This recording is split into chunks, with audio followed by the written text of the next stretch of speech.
Welcome, beautiful human. Welcome to day 2 of our 3-day reset. It's Reconnection Day today. It's the first day of the new lunar year, according to the Chinese calendar. And as you've probably heard by now, the year is the year of the fire horse. We all seem to be excited about it. I'm excited about it. It seems to be a fiery kind of year ahead. I'm feeling a lot of that energy personally. So I want to congratulate you as usual for arriving here today. It's no small feat to set aside some time to work on coherence, to work on your own body, getting to know yourself a little bit better and manage yourself a little bit more effectively. That's what we're here to do. Yesterday, we talked a little bit about self-assessment and self-acceptance and putting those two together. And we did a little introductory routine to activate the fascia. I think many of us are feeling a lot of that rapid change energy revving up. And it's more important than ever that we remember that we can't control everything.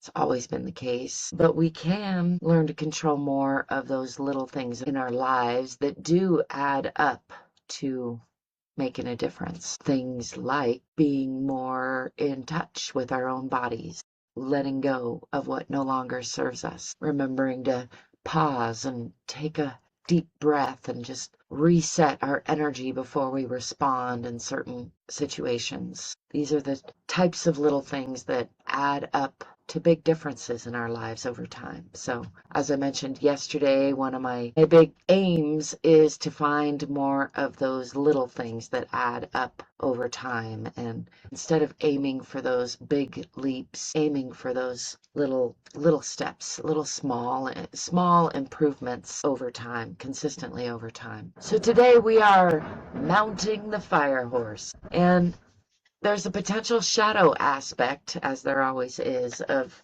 this fire horse energy, which is moving so fast that no one can keep up. Also, running alone. There's this potential isolation energy that can come along with fieriness, running fast. And so I want to mention that because while we do behave like a lot of herd animals, like horses and so many other animals, we have the ability to act collectively in a wave like a herd. But one thing that sets us apart, at least a little bit from many species, is our ability to cooperate in a more conscious way. Like we can imagine a thing and build it together. We can play music together in a band, something I personally really enjoy, and I don't see many other creatures engaging in other behaviors that indicate that kind of cooperative ability. You see it some in like dolphins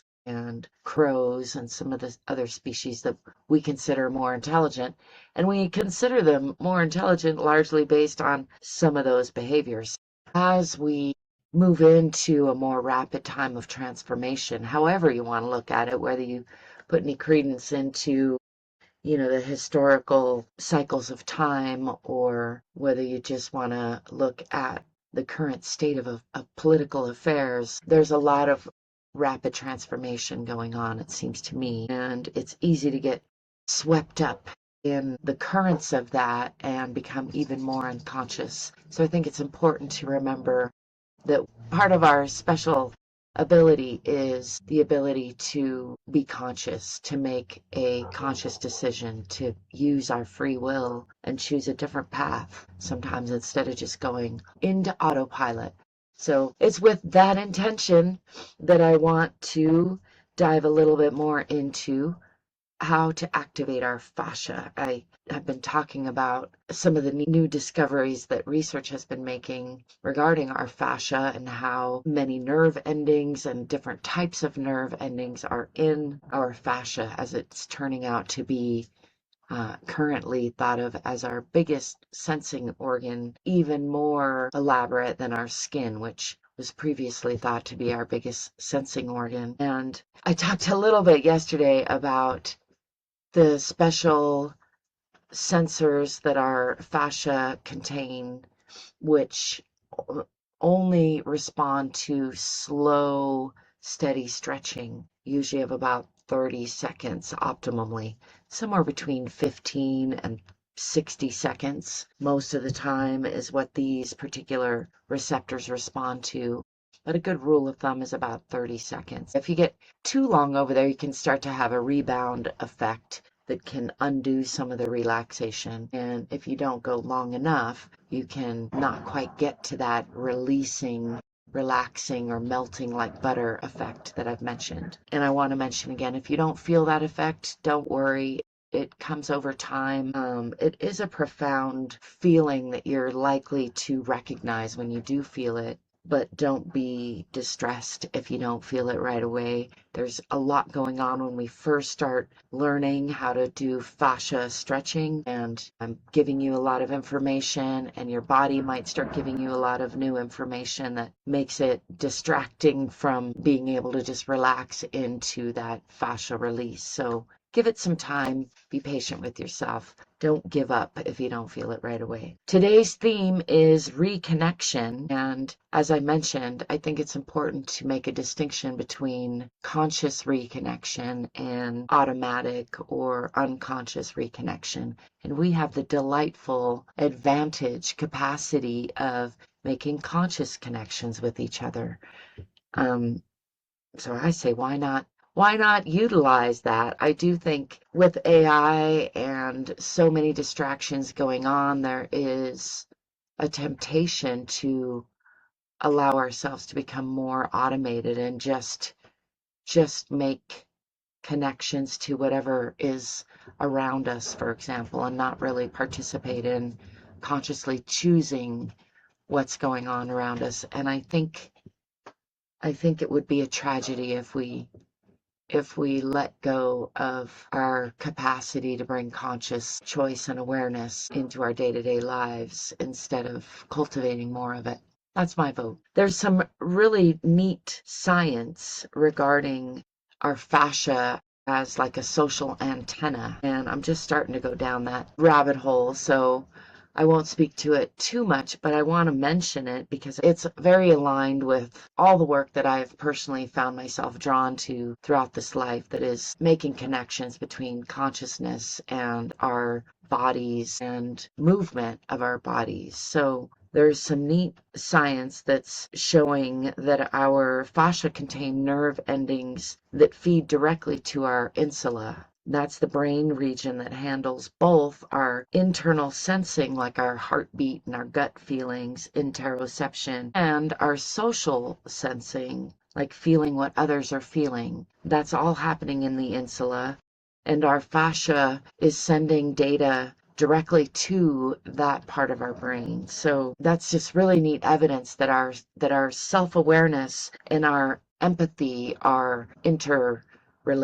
And that leads to research that's showing that interoception, or again, our ability to sense our internal goings-ons, like our heartbeat, when we stretch and we feel a shift in chemistry in our body and we're aware of that, that is a form of interoception. And all forms of interoception are being shown to amplify our ability to experience empathy for one another. So I'm sure you've heard of mirror neurons, and how one of the reasons we enjoy movies so much is that we can experience emotional responses just by watching another person experience emotions, even on a screen. And that tends to be even more intense when we are in proximity with each other, though not always.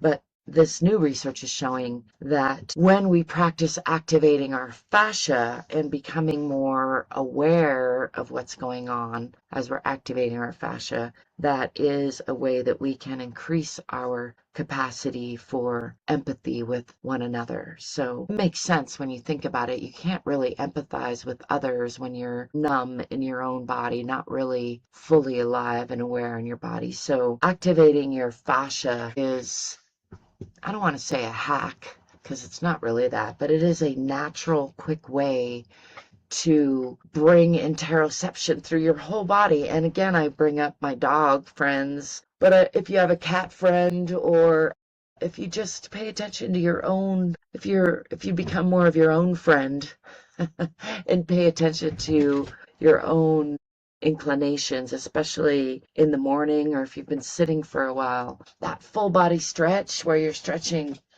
if you can, in your chair right now from toe to fingertips. My dogs do that all the time, looking for a belly rub, but it is a way of activating. And what you're really doing, if you bring your consciousness to it, is feeling through that it's basically a cascade of chemistry. It's a shift in your energy, in your flow. It's a waking up of all that fascia line from the top through your body. And if you can do that through your belly, it has a really special healing effect. And the more I learn about anatomy and physiology, the more that makes sense to me, because your vagus nerve is running through there. It's just also something, so many of us are spending so much time sitting, and so everything is getting crunched up and stagnant there.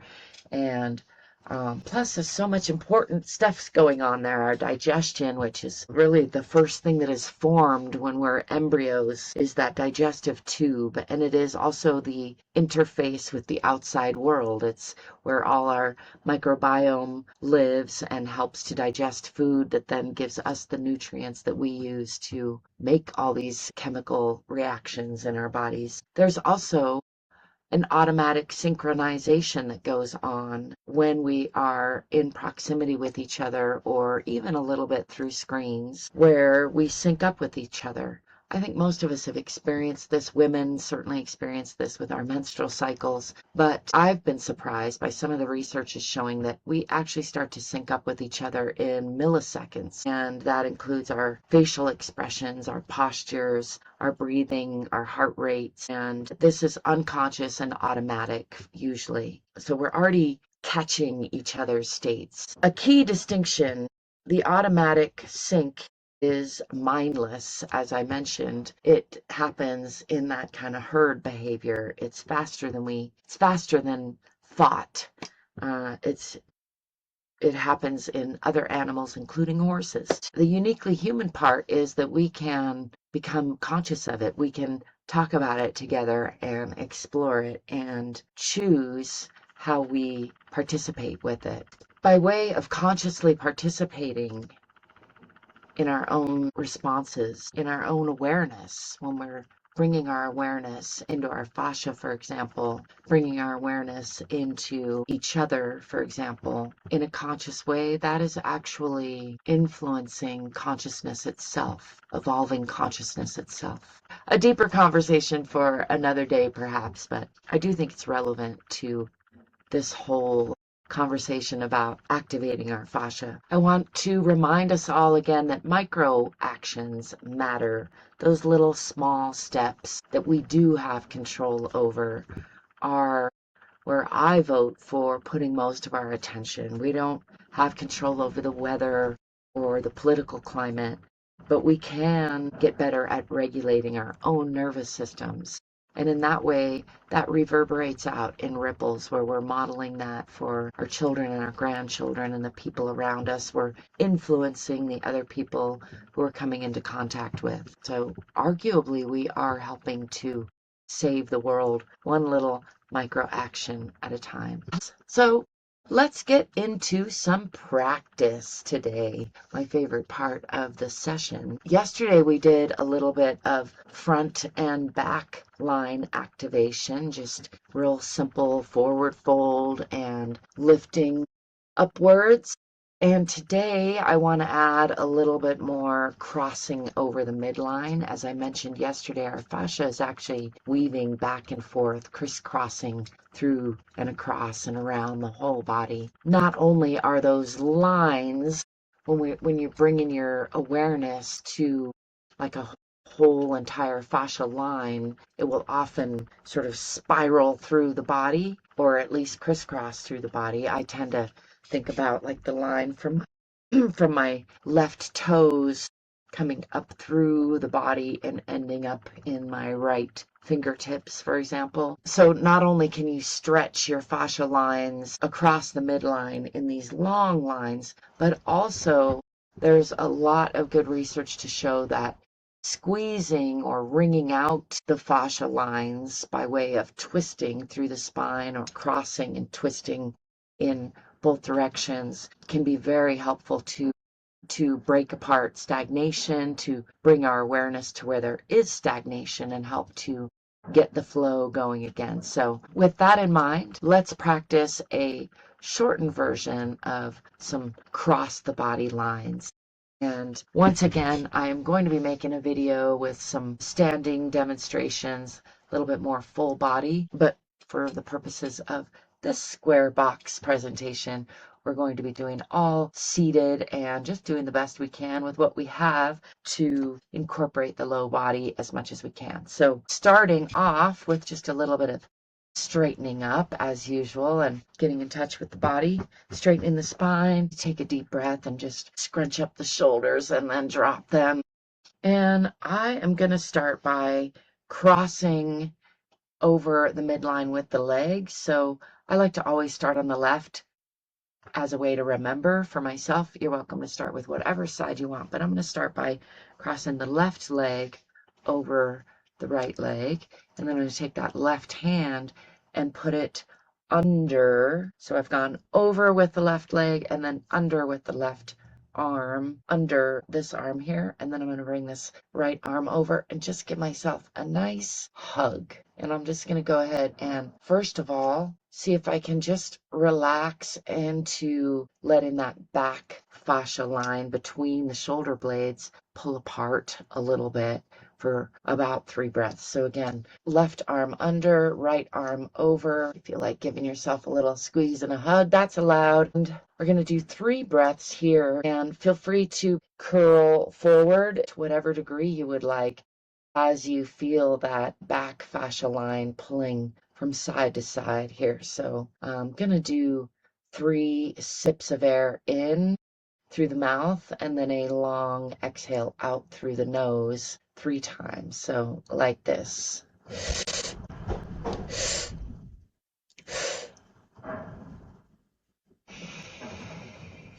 Just letting that relax on the exhale to wherever it naturally relaxes. No straining, no forcing. Just feeling for that kind of melting like butter sensation. Completely passive stretch. I'm actually feeling my pelvis want to push back a little bit now so that I can round the spine. So instead of just folding forward, I'm kind of kicking back a little bit in the pelvis because that feels good. You're welcome to do it however you want. I'm going to turn this way so that I can demonstrate that a little bit. And just starting now from wherever I kind of melted to, let's do another breath in. Holding briefly and then just letting that relax. Letting your chin sit on your chest, rounding through the spine, letting those shoulder blades drift apart. Try not to drop your glasses or setting them aside beforehand. And then one more breath in from there. Whenever you're ready, 3 breaths in. Filling the lungs and a little bit more. Really pushing the rib cage out, expanding. And one more time, a little bit more. Holding there, just letting those fibers feel that expansion, and then just letting that melt and relax. Letting go of the neck, letting go of the low back, letting go of the mid back, letting go of the shoulders, letting go of the face. Just let go. And if you want to bring a little of your awareness into that hip of the leg that you have crossed over, you might start to feel that there's a little bit of a stretch line going on there. From here, I'm going to roll on up nice and slow at your own pace, coming back up to a seated position from there, keeping that left leg crossed over if that's comfortable. Now let's do a little counter cross. So I'm going to try to remember the arm position I had. So we had left arm under, right arm over and left leg over. And from here, I'm just going to slide the hands down the body. You can give yourself a nice pet all the way down if you want. And this hand that's on top is going to end up coming down this leg that is on the top. I wish my camera would zoom out for us, but it's not going to. So again, you're keeping your hands essentially where they were. That's not true. You're keeping the leg where it was, riding this hand all the way down to rest that hand on the knee. And if you would like to, you can bring this hand behind the back. I like to just fold it behind in a nice counter square. And we're going to turn the body in the opposite direction with the leg still going that way. And in this case, really feeling for that long line down that leg. So from the toes, up the side of the leg, through that hip and spiraling through the body. And you can increase that twist by pushing with the hand. Let's just take 3 breaths here, in through the nose and out through the mouth. Just feeling for that relaxation on each exhale, breathing in, exhaling. Breathing in there, expanding the ribs. Maybe breathing in a little more and then just sinking into that stretch. And one more time. Just take note of how much you've stretched. I'm kind of amazed by that sometimes, how I'll start off like just coming to 90 degrees and end up stretched all the way to 180 degrees. Let's uncross that leg and bring both feet flat on the floor. Maybe stretch those out a little bit. Maybe stretch your hands out a little bit. Wiggle those shoulders around. And let's do the opposite side now. So bringing the right leg over, crossing over the other leg, and bringing the right hand under the left arm and the left arm over this time. So opposite of whatever you did last time. It doesn't have to be the same as I'm doing. Again, from this crossed position, we're going to do that forward fold stretch, just feeling for those fascia lines and feeling especially for that line between the shoulder blades to pull a little bit forward. You might feel your shoulder cavities releasing. You might feel your neck releasing, your face, your jaw. And if you can, bring that sensation down through the legs a little bit as we breathe through this. So starting with just a slight head drop, wherever's a little, wherever, just bend forward a little bit till you feel a little bit of tension, a little bit of pull in through the shoulders and back. And then let's breathe in there. Stretching through the back and the shoulder blades, and again expanding the rib cage, and one more breath in, holding there, feeling that release, and then just rolling forward. And again, I'm going to roll back in the hips a little bit first and then roll forward so we get that nice full rounding sensation. Otherwise my low back wants to be not so happy about it, but I encourage you to do whatever feels right in your body. I'm going to breathe in again from here, expanding through the back, through the rib cage, and then again expanding a little bit more, expanding a little bit more, dropping forward, and just letting my body roll forward a little bit, feeling that through the leg, crossed over just a little bit. Running out of room to stretch anymore because I'm already so relaxed. I'm just going to melt onto my leg and keeping this arms crossed for this one. Breathing in again. Feeling that stretch come through my low back a little more now. And again, breathing into wherever I'm feeling the release. Breathing in a third time, holding there. And just letting all of that go, releasing the whole body, the face, the arms, the neck, the low back, the upper back, the mid back. Just feeling that melting like butter sensation between the shoulder blades. And then whenever you're ready, rolling on up, keeping those arms crossed if you can, or recrossing them if they've come uncrossed. And keeping that same right leg crossed over. I'm going to now start to move the body toward the right as I drift this top hand all the way down to the opposite knee. That's the knee that's on top. I'm going to bring this left arm, trying to make the camera focus on it. I'm bringing that left arm around behind the body a little bit, and then I'm going to twist the body in that opposite way and maybe straighten that top leg if that feels good, to really explore that line through the leg, crossing through the body and around to the back. And let's take 3 breaths here, in through the nose and out through the mouth, relaxing on each exhale. Breathing in, really expanding, and then just relaxing into that exhale. Noticing, breathing in, exhaling one more time.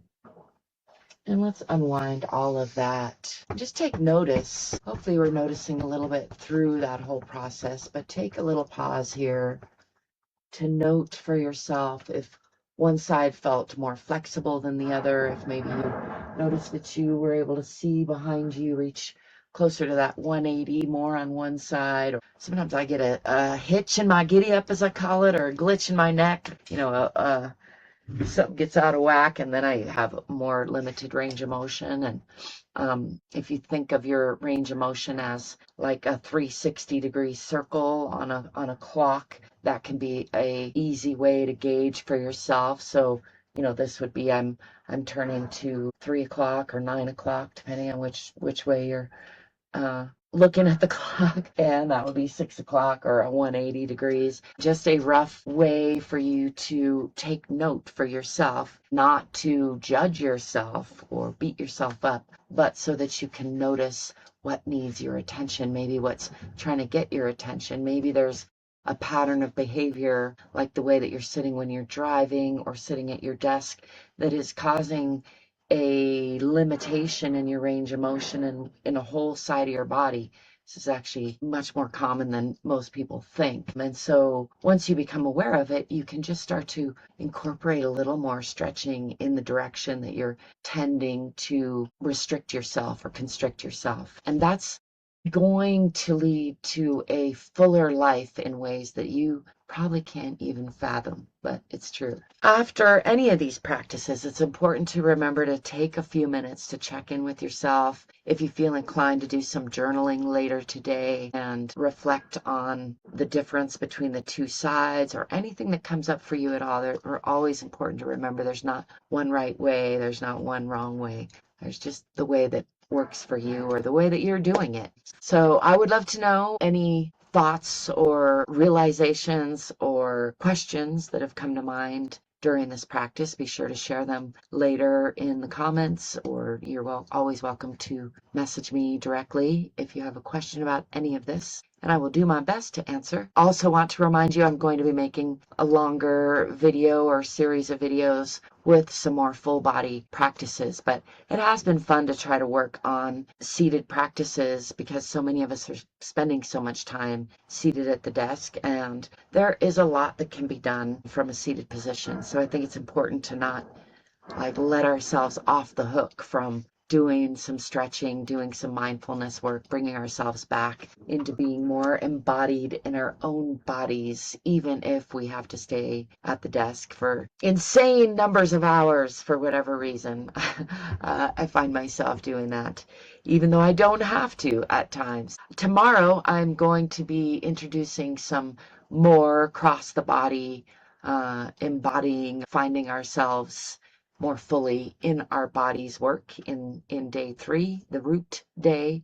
But today, for reconnecting, I want to remind us of at least 3 ways that we have readily available all the time that we can reconnect. One of those is through those bigger cycles, like I mentioned, the new year. There's always seasonal shifts going on. There's the moon cycles, there's the day cycles, there's your own body's cycles, there's where you are in your life type of cycles. These are all cycles that supersede us and our decision making for the most part, and or they're bigger than us. And by reconnecting to them, which can happen in it's just as easy as thinking about them, bringing our attention to them. Of course, there are more elaborate ways we can reconnect to them through rituals, ceremonies, holidays. Humans have many beautiful ways that we reconnect ourselves to these cycles. So I want to remind us all that this is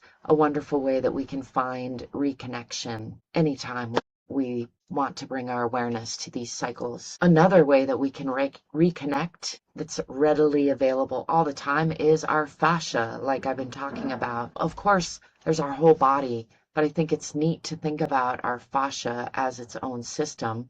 You can connect to yourself through touch via your skin, and as you're doing that, your fascia is also receiving data and sending that up to your brain. Of course, there's this tendency to think of all these things as separate systems, and it's fun. And I love studying things as separate systems and entities, and I love being a separate entity. And also, on some level, it is definitely all interconnected and inseparable. So it's all influencing, everything is influencing everything else. But reconnecting to our fascia, coming home to our tissue, our breath, our sensations, that full body stretch that I mentioned that your cat and dog friends will demonstrate regularly if you're paying any attention. And if you try it yourself regularly, really literally only takes 30 seconds to a minute and can shift your whole energy, wake up your body, bring yourself more coherent and alive in your body, and help make you more aware and coherent of the people and things going on around you. So try it. You'll like it. The third way that we can reconnect anytime that we think of it is by reconnecting to the collective, to our mission within the collective, and to the collective at large. There's this whole group of humanity that you are a part of, that I'm a part of. However you're thinking of yourself at any given moment, and this feeling of feeling separated from ourselves and each other and this world is something of an epidemic right now. So I have a lot of compassion for it. I get sucked into it plenty myself, but I do believe fundamentally it seems obvious to me that we are all interconnected on a global scale to everything, all consciousness, and on a human scale to humanity in a very special way, and to the humans that we call family and friends in our individual social circles.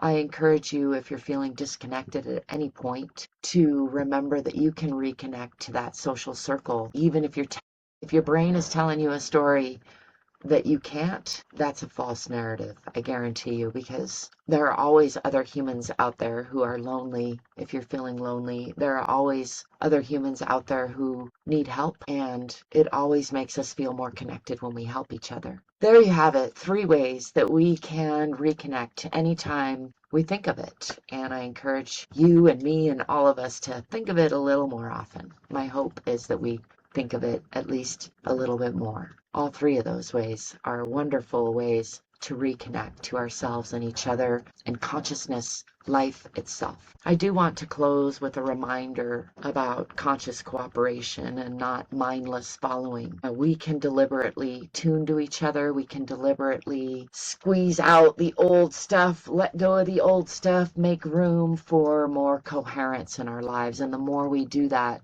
the better things can be. So I hope you will join me in my intentions to do more of that, more of the time. I have some reflection questions, which are, where have you been running alone that you don't need to? That's one that stings me every time I ask it. And who are your pace mates? Not the whole crowd, just those with a compatible rhythm. And I would add that those change through time, at least in my life they have. So it can be painful to realize that perhaps the pace mates, the people that you were running with for one part of your life might not be running at the same pace anymore for various reasons, or in the same direction. I think it's important to look around now and then and take note and make sure that we're running with people that are going at the same pace that we want to be running at. If we're running or relaxing at the same pace we want to be relaxing at. And for this year of the fire horse, what fire are you running towards this year instead of away from?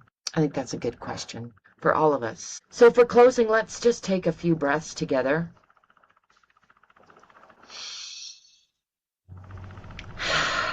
Breathing in and feeling your own body. Just taking note of how you feel right now. There's not a right or a wrong answer. Noticing any sensations in your body, positive or negative. And just breathing in the present moment and breathing out the present moment. Noticing that sensation of air coming into your body and filling your lungs, and then the sensation of release, relaxing, returning, reconnecting. Your invitation: don't run alone. Don't lose yourself in the crowd. Bring your fire and stay connected. Run towards something that matters. Remember, you don't have to do it perfectly. Little tiny steps matter. Thanks for joining me. Tomorrow, same horse time, same horse channel. I'll be here to talk about how do we anchor this into our bodies. And if you'd like some journal prompts for tonight, who are my pace mates? Who am I running with? And where have I been running alone that I don't need to? And what am I running towards this year? Thank you for showing up today. It's no small thing. I celebrate you for arriving from wherever you have arrived and wherever you are going to. I wish you well. I hope to see you soon. Giddy up.